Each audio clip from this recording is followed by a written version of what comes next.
Olá, me chamo Gabriel Chaves Alves e vou fazer a apresentação do meu trabalho de TCC1 para o CPEM 2023.2.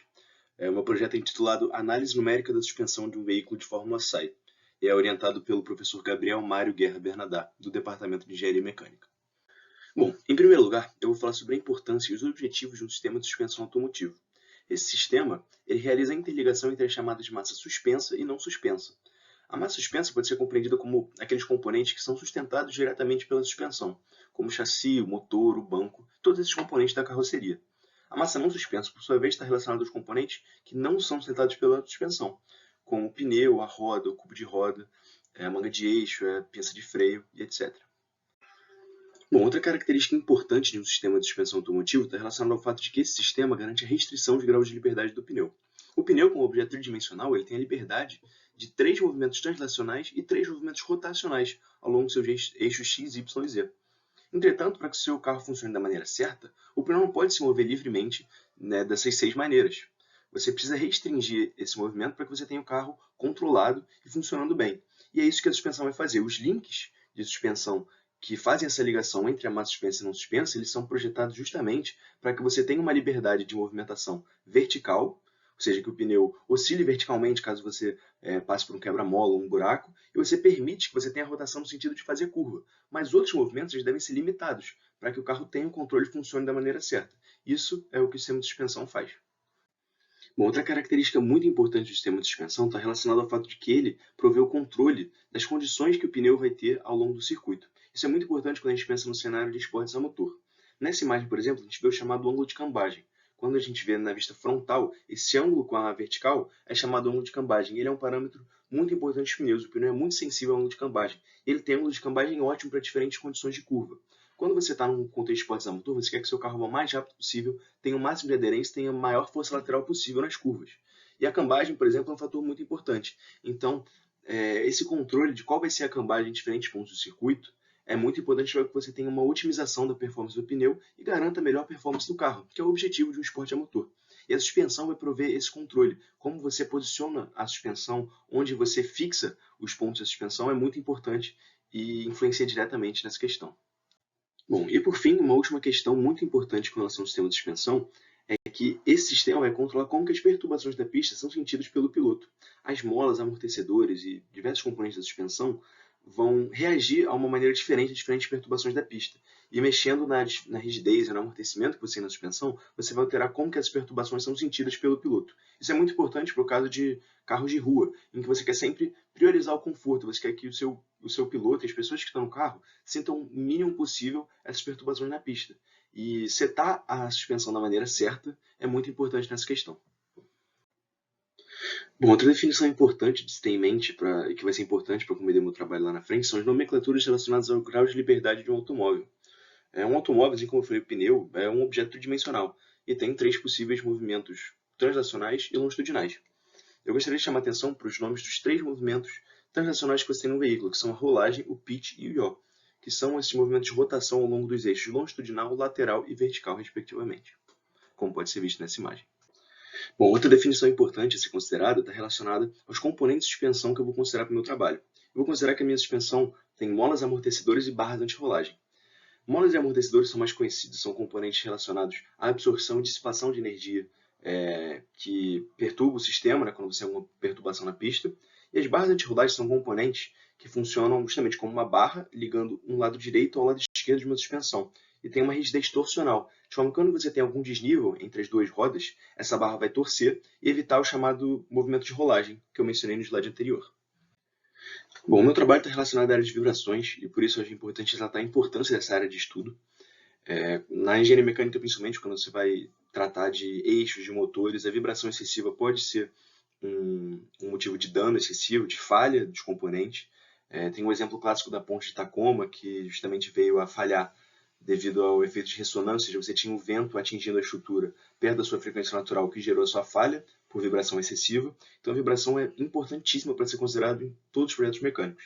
Para um veículo, a vibração está basicamente relacionada a como você vai ter melhor performance, melhor aproveitamento dos seus pneus e ter uma condução mais suave, ou seja, como que as vibrações, as imperfeições que você tem na pista vão ser passadas ao chassi, como que o piloto vai sentir isso e como que a suspensão vai tratar gerando boa aderência e o máximo de força lateral possível no pneu numa curva. Então a vibração, o estudo de vibrações e, consequentemente, dos componentes de suspensão que estão relacionados a isso, que eu mencionei no slide anterior, é muito importante.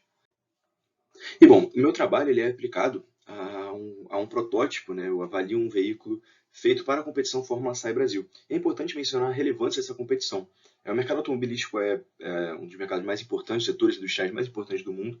Você tem a área de esportes a motor, que não só na questão de entretenimento é muito forte, mas também você tem a Fórmula 1, por exemplo, desenvolvendo diversas inovações na área tecnológica, desenvolvendo diversos materiais que surgiram na Fórmula 1. Então você tem essa área de esportes a motor sendo muito importante para a indústria, para a sociedade no geral. E a Fórmula SAI Brasil é uma das melhores portas de entrada. Né? A Fórmula SAI é uma competição que não existe só no Brasil, você tem essa competição de Fórmula SAI em diversos lugares do mundo. E no Brasil essa competição acontece anualmente, agora acontecendo em agosto. E, enfim, é uma iniciativa da SAI e, como pode ver pela própria descrição do site, ela tem como objetivo de proporcionar aos estudantes de engenharia as chances de colocar em prática os conhecimentos adquiridos em sala de aula.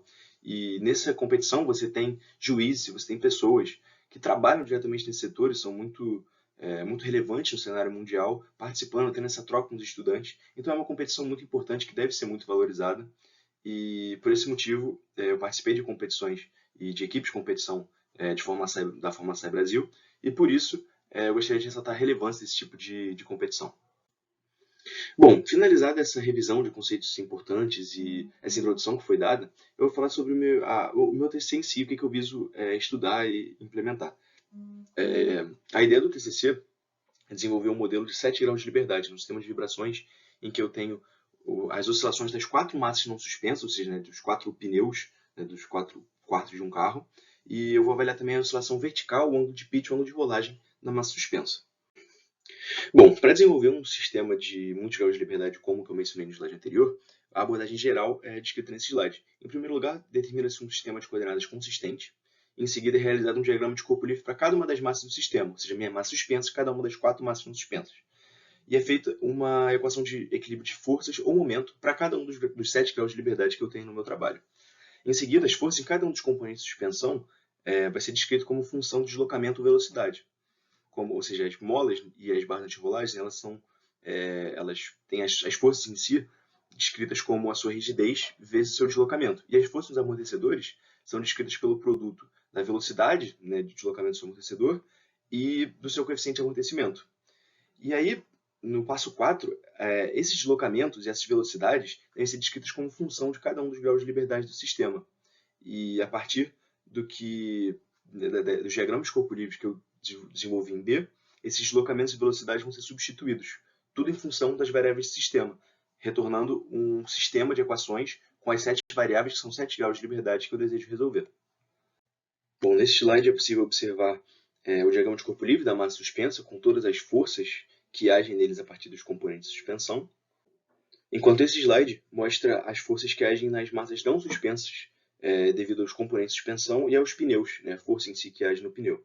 Vale ressaltar, como pode ser visto há 2 slides atrás, que o pneu é modelado como uma mola também, porque ele tem uma rigidez. E ele tem um amortecimento em si que é negligenciável. Então ele é basicamente modelado apenas como uma mola e a força dele age em cada uma das 4 massas não suspensas.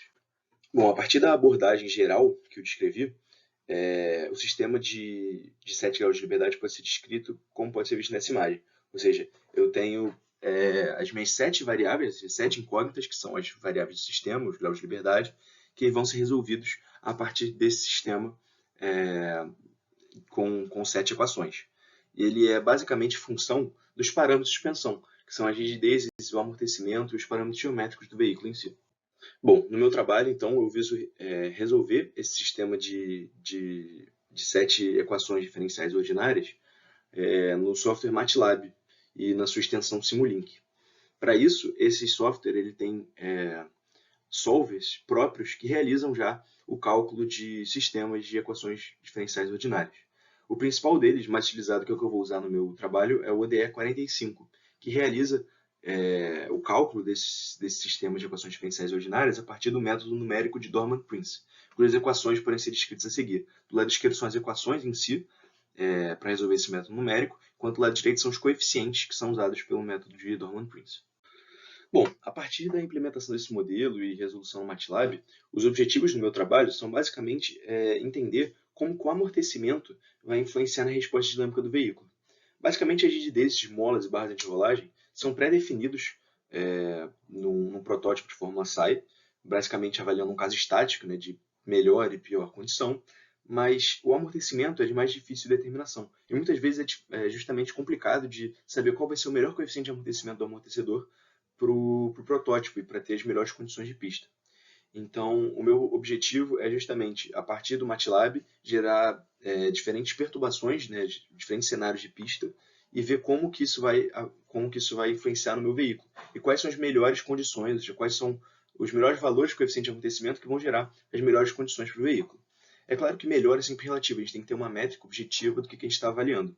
Eu pretendo avaliar e fazer comparação entre métricas relacionadas tanto ao conforto quanto à performance, que são geralmente conflitantes, né? Geralmente um carro de corrida você quer que ele tenha uma performance melhor, priorizando isso em detrimento ao conforto, enquanto para carros de passeio geralmente o conforto é preponderante e predominante nessa análise. E eu vou avaliar essas diferentes métricas e tentar ter um bom compromisso e ver quais são os valores de coeficiente de amortecimento que vão gerar essas melhores respostas. Para isso, eu vou avaliar os seguintes parâmetros, que são a aceleração vertical do chassi, que está bastante relacionado ao conforto, ou seja, você quer que o chassi acelere o menos possível, e isso tem a ver com o que o piloto vai sentir, o que ele vai sentir confortável, né? Se o chassi acelera muito, isso é bastante desconfortável para o piloto, então essa é uma métrica mais relacionada ao conforto.